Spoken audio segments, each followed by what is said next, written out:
The night sky was veiled in heavy rain, each droplet striking the city streets with the rhythm of 1,000 untold stories. Streetlights shimmered through the mist, reflecting on the glistening pavement like broken stars. Inside an upscale restaurant, warm light and soft piano music contrasted sharply with the storm raging outside. People laughed over dinner, couples whispered promises, but near the window, a man sat alone, silent. His eyes lost somewhere far beyond the glass streaked with rain.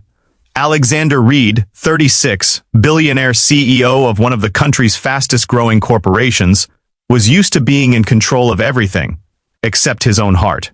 He had weathered boardroom wars, economic collapses, and sleepless years chasing success. Yet here he was, staring at an empty chair across from him, waiting for another blind date arranged by someone who believed he needed to open up again. To him, love was an inconvenience, a distraction from goals that no longer even felt like victories. He checked his watch, 7:45.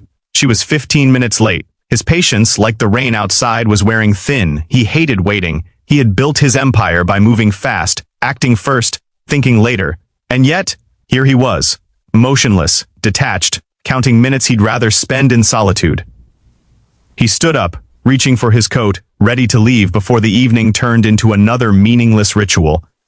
But just as he slipped one arm into his sleeve, a soft voice behind him called out, "Mr. Reed!"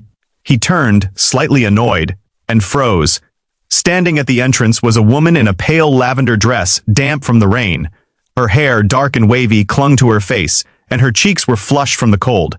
She wasn't what he expected, not a polished socialite or an ambitious career climber. She looked simple, real, fragile even, yet there was something in her eyes, something warm, familiar, and strangely unsettling. "I'm so sorry I'm late," she said breathlessly. "The rain was heavier than I thought, and I had to pick up my son." Her voice trembled slightly, and her hands clutched her purse as though afraid he might walk away. Alexander exhaled slowly, gesturing toward the chair. "It's fine," he said, though part of him was already ready to end the evening early. But as the rain continued to fall outside, something shifted. The sound of water against the glass seemed to mute the noise in his mind. They ordered coffee, and she began to speak. Awkward at first, then slowly warming into laughter. She told him about her job as a nurse at a public hospital, about how hard it was raising a child alone, and about her dream of someday opening a small art studio where children could paint freely.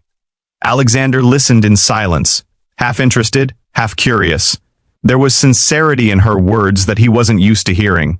Most people spoke to him with caution, calculation, or fear. She spoke like she didn't care who he was. For the first time in years, he felt human.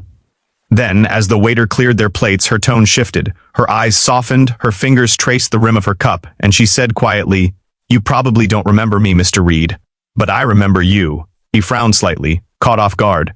Before he could ask, she continued, her voice trembling. "You saved my child. If you believe in kindness, second chances, and the power of humanity, please take a moment to like, comment, share, and subscribe to our channel. Your support helps us bring more real, heart-touching stories to light." The words hung between them like thunder after lightning. Soft, distant, but impossible to ignore. Alexander blinked, confused. "You saved my child!" The phrase echoed in his head, awakening a memory he had long buried under layers of business, meetings, and isolation. She began to speak, and with every word, the fog in his mind cleared. 2 years ago, on another rainy night just like this, Alexander had been driving home after a brutal merger meeting. He was exhausted, his tie loosened, his thoughts clouded by stress. The rain was relentless, making it hard to see, and as he rounded a corner near downtown, he noticed flashing lights and a car smashed against a pole. Without thinking, he stopped. He remembered it now, the metallic smell of gasoline, the shattered glass, the cries for help. A woman trapped in the driver's seat screaming for her child. The seatbelt jammed, the small body in the back seat motionless. He had ripped open the back door, ignoring the rain and smoke, pulling the little boy into his arms, pressing his tiny chest until the faintest breath returned. He'd stayed until the ambulance arrived, soaked to the bone, covered in mud and blood. And when the paramedics took over, he'd slipped away quietly before anyone could ask questions. Now, Sitting across from him was that same woman. Her name was Clara. Her eyes glistened with tears as she whispered, "I tried to find you. I wanted to thank you properly, but I never knew your name. I only remembered your face. The man in the rain who saved my baby. When I saw your photo before this date, I couldn't believe it." For a long time, Alexander couldn't speak. His heart, hardened by years of control, felt something it hadn't in forever. Guilt, gratitude, awe, and something almost divine. "I just did what anyone would have done," he finally said, though his voice lacked conviction. Clara shook her head gently. "No, everyone else drove past that night. You were the only one who stopped." Her words struck deeper than he expected. All his life, Alexander had believed worth was measured by numbers, profits, awards, recognition.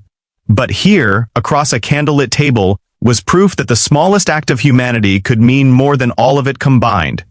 She smiled faintly through her tears. "My son's name is Ethan. He's 6 now. He calls you Mommy's hero." Something inside Alexander broke open. For years, he had drowned himself in work to escape the loneliness of losing his own parents, the pressure of being the man who had to always stay strong. But this woman, this simple, honest woman, was showing him that strength wasn't about control. It was about compassion. The rain outside softened to a drizzle, the storm easing as if nature itself was exhaling. They talked until the restaurant emptied.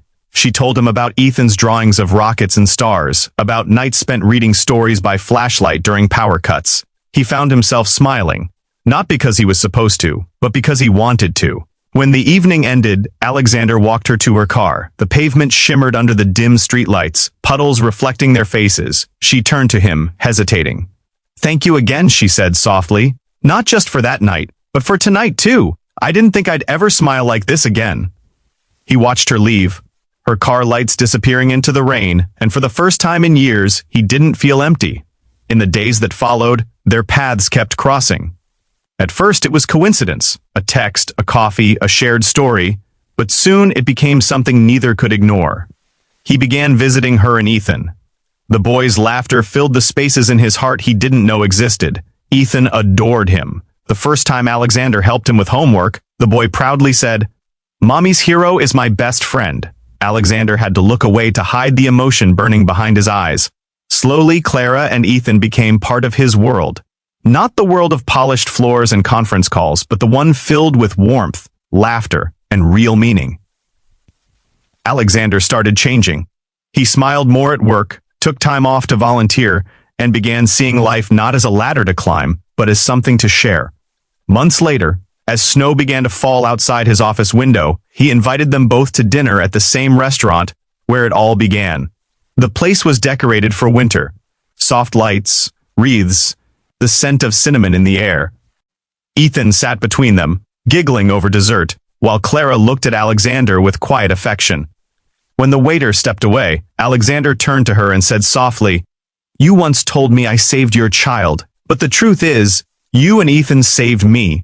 Tears glistened in her eyes, but she didn't speak. She didn't have to. In that silence, everything was understood. The gratitude, the healing, the love that had grown out of pain. Outside, snowflakes drifted gently onto the street, covering the world in white, a symbol of purity, forgiveness, and new beginnings. If this story touched your heart, please like, comment, share, and subscribe. Your support helps us keep spreading stories that remind the world that kindness still exists. Before you go, please comment below what moment moved you most, when he froze, when she revealed the truth, or when he realized he'd been saved by love. As Alexander walked Clara and Ethan to their car, that snowy night, Ethan ran ahead to catch snowflakes on his tongue, laughing freely. Clara lingered behind, her gloved hand brushing against Alexander's. "You know," she whispered, "the night you stopped in the rain, I prayed that someday I'd get the chance to say thank you. I never imagined it would lead me here." He smiled, his breath misting in the cold. "Maybe that night wasn't about saving a life," he said softly. "Maybe it was about finding one." And as snow fell quietly around them, Alexander realized something simple yet profound. Sometimes, fate doesn't knock on your door. It walks in soaked from the rain, late for a blind date, and changes everything you thought you knew about love.